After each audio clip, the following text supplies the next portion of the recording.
বহুদিন ধরে বহু ক্রোশ দূরে, বহু ব্যয় করি বহু দেশ ঘুরে। দেখিতে গিয়াছি পর্বতমালা, দেখিতে গিয়াছি সিন্ধু, কিন্তু খুব কাছের এই খিদিরপুরকে আমরা কি কখনো ভালো করে দেখেছি? চলুন আজ উৎসবের আলোয় ইতিহাস আর ঐতিহ্যের সাক্ষ্য বহন করে চলা এই খিদিরপুরকেই একবার ফিরে দেখি।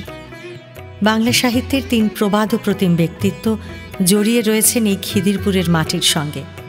মাইকেল মধুসূদন দত্ত, রঙ্গলাল বন্দ্যোপাধ্যায়, হেমচন্দ্র বন্দ্যোপাধ্যায়।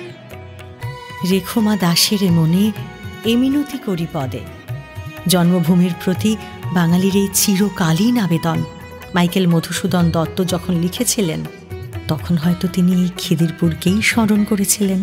এই খিদিরপুরের মাটি থেকেই যে তার সাহিত্যের যাত্রা শুরু হয়েছিল। বাংলা সাহিত্যের আরেক দিকপাল হেমচন্দ্র বন্দ্যোপাধ্যায়ের সঙ্গেও খিদিরপুরের মাটির যোগ। হেমচন্দ্র পাঠাগারের সহসভাপতি নেতাজির চেয়ারটা আজও কিন্তু সেই উজ্জ্বল ইতিহাসেরই সাক্ষী। মনে পড়ে সেই কবিতা, স্বাধীনতাহীনতায় কে বাঁচিতে চায় হে, কে বাঁচিতে চায়? দাসত্ব শৃঙ্খল বলো কে পড়িবে পায় হে, কে পড়িবে পায়?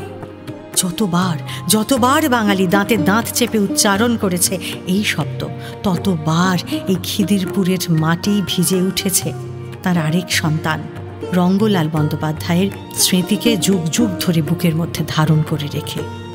এই খিদিরপুরের সঙ্গে জড়িয়ে রয়েছে স্বাধীনতা আন্দোলনের স্মৃতি বিজড়িত আরও ৩ সন্তানের নাম, বিনয়, বাদল, দীনেশ। এই খিদিরপুরের পথ ধরেই আপনি পৌঁছে যেতে পারেন কৈলাসেও।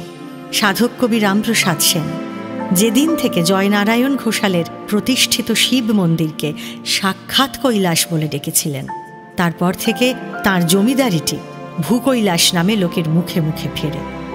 ভূকৈলাস মর্তের কৈলাস, জয়নারায়ণ ঘোষাল ভূকৈলাসের রাজা। খিদিরপুরের ভূকৈলাস জুড়ে আছেন ঘোষাল বংশের দুর্গা মা, গঙ্গার জোয়ার এসে এককালে যার পা ধুইয়ে দিয়ে যেত।